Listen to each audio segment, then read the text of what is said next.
Let me just say this, though, okay? Let me just say this. As far as Nylah wanting somebody else to come to the aid and the defense of black women online and whatever it might be, it's a bit of a disingenuous cry because, Nylah, that's not really what you want. You didn't want that. You had plenty of options to reach out to, plenty of content creators that you had gone on to dox and to demonize and to try and vilify publicly online. You had plenty of chances to reach out behind the scenes, to collaborate, to have a conversation. If you did have a true problem with somebody, to have a conversation and then to have something figured out behind the scenes and not only grow their brand, but to help grow your brand in the process. If you truly were about the protection of black women and this and that, then you would care about the betterment of people as a whole. So it relates to the protection of black women, whether they be black men, whether they be white men, whether they be Asian men, whether they be any race of people. You should definitely walk with the people that walk with that protection and that walk with that movement. And for a long time, you didn't. Right.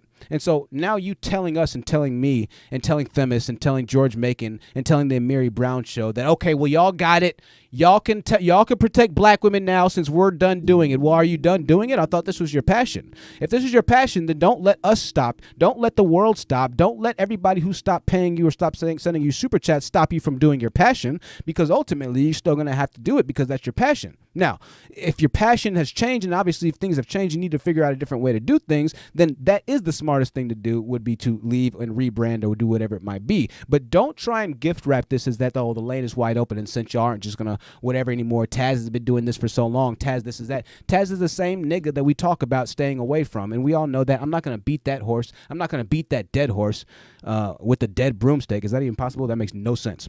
Right? I'm not going to ride on that anymore. That's just the madness of that we've already talked about. Right? And it still doesn't make any sense. How this was able to go on so long. The reason Cynthia G hasn't said anything about it is because it's ridiculous. There is nothing to say. That piece of advice, I think that was given from her by the subscribers or maybe her PR team that she decided to hire, was a good piece of advice. I see haters outside.